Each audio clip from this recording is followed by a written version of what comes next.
Hi, my name is Taylor Austin, and I'm a first-year student at the University of LaVerne in Southern California. I'm an educational studies major, and I hope to one day become a public school teacher like both of my parents. And although it may not sound like it, I'm also legally bilingual. I've always had a good memory, and I've always enjoyed going to school. These two qualities led me to excel in my high school Spanish classes. My natural ability plus a few amazing teachers caused me to take Spanish all 4 years. After completing these 4 years, I was considered legally bilingual by the state of California. I didn't realize how rare it was for someone to be bilingual in America until I began college. Meeting my two good friends, Murphy Lee and LaVerne opened my eyes. Murphy is from Hong Kong and he can fluently speak 4 languages. He speaks Mandarin, Japanese, English, and Spanish. LaVerne is from Armenia and is fluent in both Armenian and English. One of the main differences they talk about when comparing Hong Kong and Armenia to the United States is about how in the United States it seems like everyone only speaks English. Unlike the United States, Europe is composed of smaller countries with numerous bordering countries, which creates more exposure to other languages and cultures, but this only accounts for one reason why Europe is less monolinguistic than the United States. Most developed countries in the world have educational programs and systems that include foreign language as a core subject. The UK has an International School Award program and begins the formal education in a second language at the age of 7. Australia has an Asian Education Foundation to promote the study of Asian languages, which has caused an influx in Asian students immigrating to Australia to complete university in recent years. And English is now the second language of China. It is taught to all students from 3rd grade on. Government involvement has a direct effect on the percentage of bilingual citizens. In America, lack of governmental involvement has had a negative effect on how many people can speak a second language. People in the United States often argue that learning a second language is unnecessary, as most Americans will rarely encounter someone who doesn't speak English, and they argue that technology allows them to translate any language into English in minutes. While technology may be used to communicate and translate, and the majority of Americans may never use the second language they learn, the actual act of learning a foreign language has lifelong benefits on a person's neurological development. If a child is taught a foreign language at an early enough age, they will have an increase in their problem-solving skills, their ability to memorize facts and images, and they will be able to adapt to new rules at a quicker pace. These skills will overlap in other areas of education.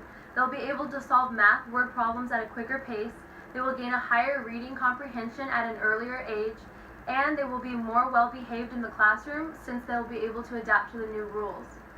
The formal education of a second language would give children an early advantage in conceptual learning. The positive effects of learning a second language also carry on into adulthood.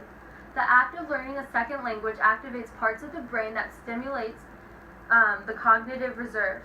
This decreases the deterioration of executive control. Executive control is responsible for higher functions of the brain, and so by decreasing the deterioration, the brain will have less difficulty completing tasks as the body ages. So even if the person never uses the second language outside of the classroom, the actual act of learning the language itself will leave a lifelong positive impact. The federal government needs to enact policies that require states to comply to national standards. While I understand and I agree that education should remain largely under localized control, national standards would provide consistency and a cohesive unification of our education system. By implementing national standards, there would be more commonalities instead of having differences depending on which state a person was raised in. This would benefit children who move during their public education, and it would benefit students looking to apply to out-of-state colleges.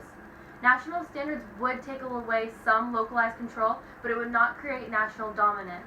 It would only create a more unified education system in America. Elementary school is when children solidify their personalities, it's when they learn the majority of their social skills, and it's when they take interest in different subjects and topics. Introducing a second language at an early age will give children the opportunity to engage and create a genuine interest in their language. This is why the basics of a foreign language should be taught throughout elementary school by a specialized instructor. There are already systems in place where a specialized instructor teaches children on a weekly or bi-weekly basis. These programs include physical education, art, music. All of these subjects assist with conceptual learning, similar to foreign language. It doesn't matter if the child never grows up to be an athlete or a musician, an artist, a linguist. It's the actual act of learning these subjects that help the child develop and become a more dynamic individual.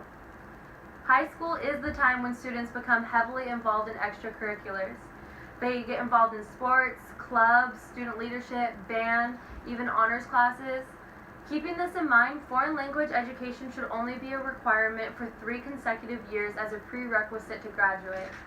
The United States should also enact the Seal of Biliteracy program in all 50 states.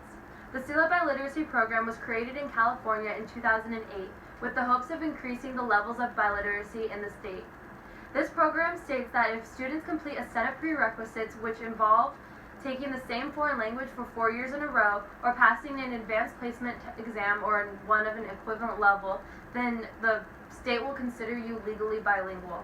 This means you receive a seal of biliteracy, and it's a golden seal that they put on your diploma, and you could use this as like a reference on college and job applications.